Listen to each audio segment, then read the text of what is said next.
So tapos na tayo kumain dun sa Le Jardin. Ngayon nandito tayo sa Incense Village. Ang ganda guys. Ayan di ba? Ayan. Ano lang daw 'to, gawa sa bamboo. So yung kahabaan na yan, puro yan Incense Village, ganito siya. Ayan. Tapos 'pag gusto niyo magpa-picture, 100,000 dong per person. So andito na tayo. Ayan siya. Ayan. Ito yung tindahan nila. 'Di ba? Ito na siya, namimili na siya ng susuotin. Kasi hindi tayo nakapag-edit sa ibang lugar. So let's try dito. Ayan. So yun na siya, binibihisan na siya. Ano masasabi mo? Hey. Kapun ka. Ba't kapun ka? Ano ba? Chin-chow. Pinsaw. Ay, nalagay. Ayan. So ganyan. Ito, suotin ko na. Okay. Ay, teka, paano ba to?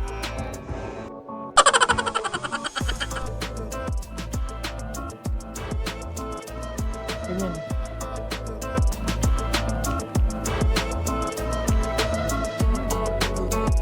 Uy! Oh, ba't sa akin okay naman?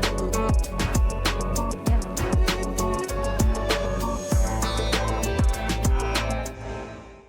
Di ba? So mukha kaming There? ano ngayon. So we try this. We're here. Here? Diyan daw. Upo tayo dyan. Dyan. Ay, saan ba? Ayan.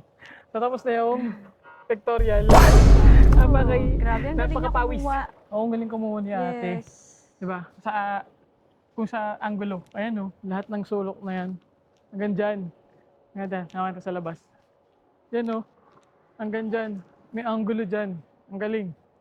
Tapos, namimili lang kami ng Picture. namimili kami ng picture para ipa-print. Yes. Pagkatapos niyan, tingnan natin ang resulta. Diba? Kompleto naman sila sa gamit. Ayun may mga hat. And then, ano ba to? Pamaypay. Maraming damit. Kasi ito yung sa ulo. Yung kanina, hinilalagay sa ano. Yan. Mamimili lang kayo. Yan. Ayun napakainit. Nice experience to. So ito na ang mga basang sisiw. Pero ang sarap mag-video. Ang galing mag-video ni ate. Oo. Lahat kukuha niya yung magandang angulo. Oo. Ayan, so kung madada kayo dito, ito maganda yung store nila. Tapos magkano siya? 100,000 VND. Dong. Tsaka alaga kayo ni ate. Galing-galing niya. Bye-bye! Bye! Ayan, hinahanap na natin yung driver natin. Ayun, nasa Ano na? siya? Ano siya, stand-lock? Ano ba sabi niya? Baka dito. Ito. Ito. Ayan. Ayan Bye-bye! So, we're going back. Hot. Yeah, please. Thank you. Water. Nandito tayo ngayon sa Mekaidin Tomb. Ayan. Simula dun sa Incense Village kanina, di ba? Pagod na pagod tayo susot ng mga kapal na damit. Mga 10 to 15 minutes na ride, yung biyahe. Tapos ngayon, bibili tayo ng ticket. 150 yung ticket. So, 300. So, ano yung ticket? 300,000 dong. Let's see. Masulit natin, di ba? And, so, patas yung magbayad, dito, ayan, nakakit kayo dyan. Di ba?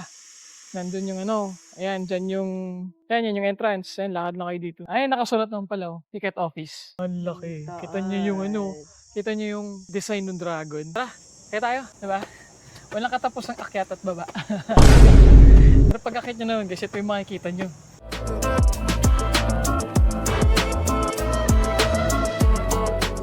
Ay, yan di ba?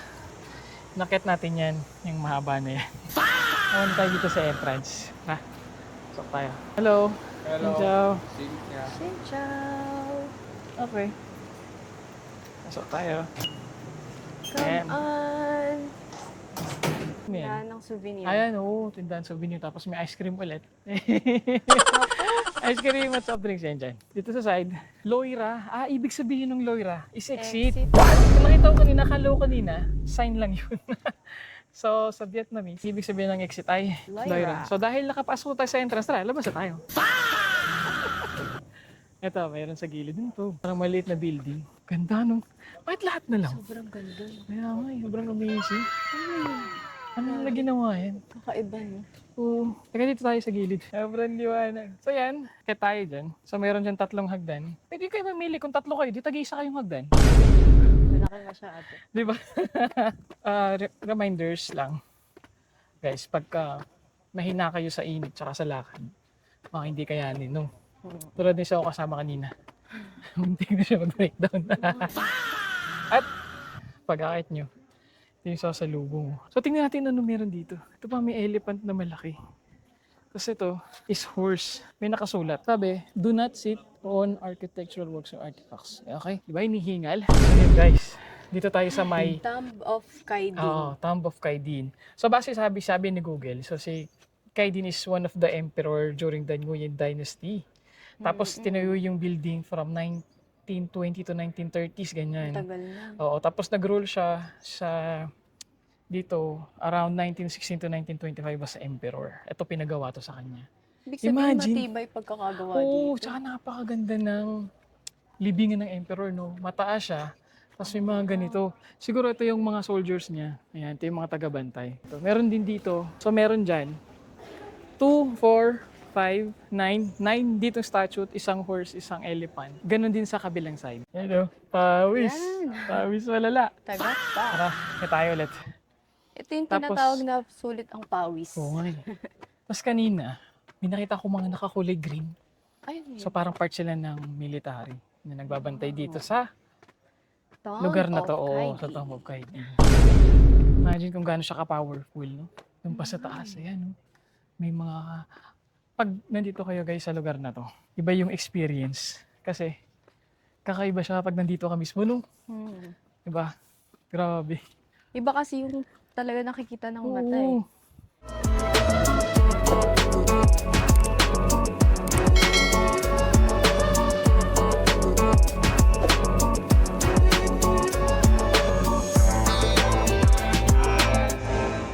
Guys, nakakita tayo.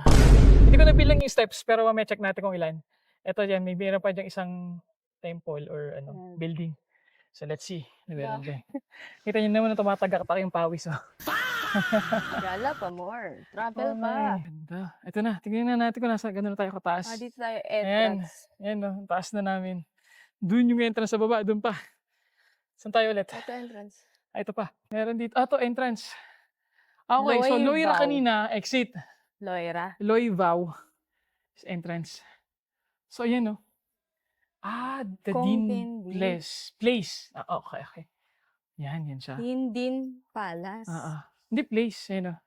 So, ang ibig sabihin ng Vietnamese is Loy Vau entrance. Okay. Doon na entrance. Ano ba talaga? Ito pa. Mga pagkakait nyo, yan siya. Yan. Kaya pumuna tayo dito.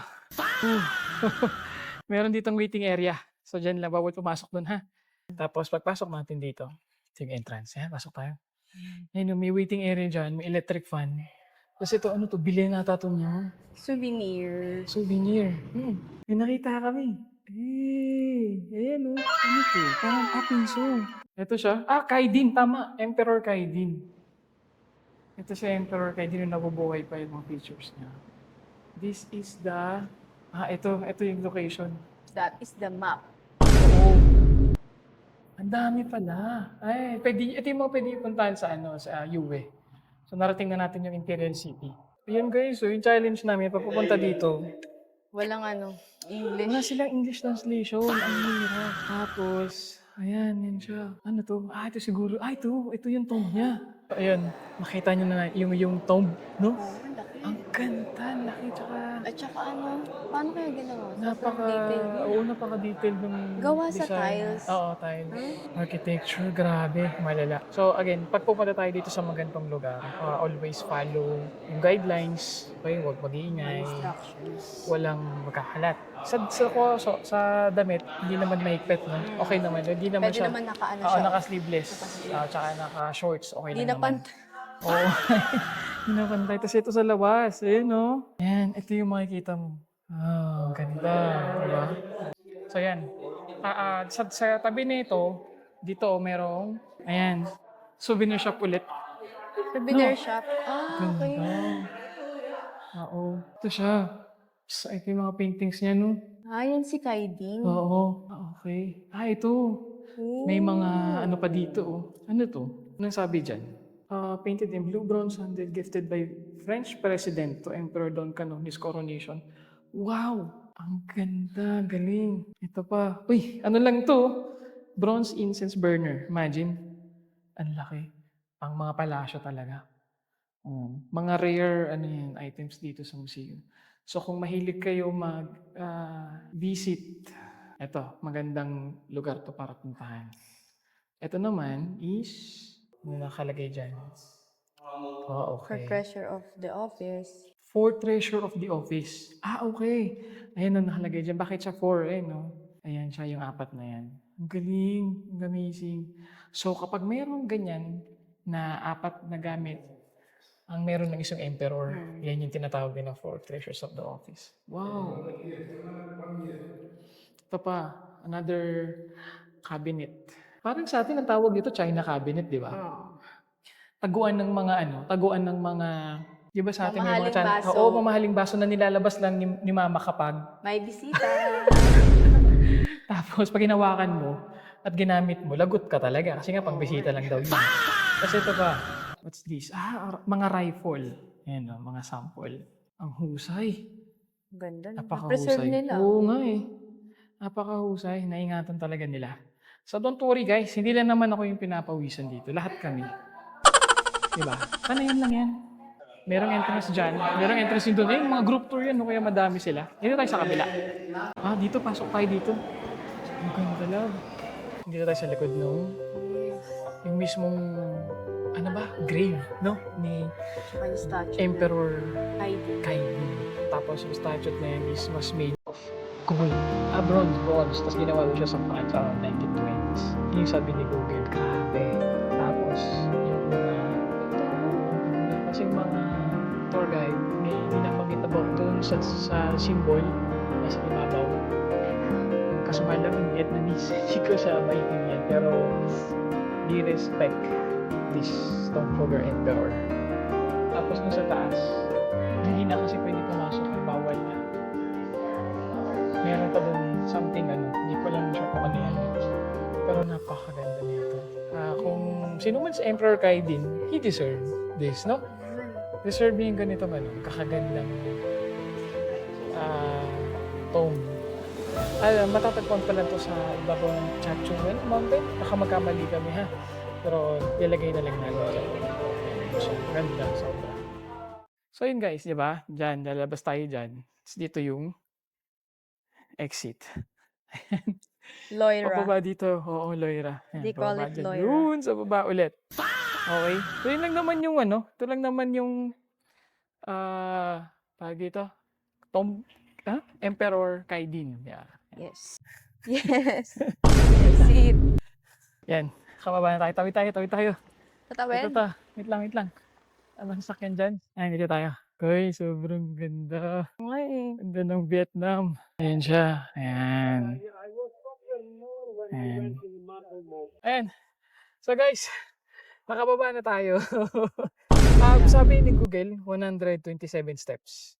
So from here, paakyat doon kanina sa inakit natin sa tomb ni Emperor Kaidin is 127.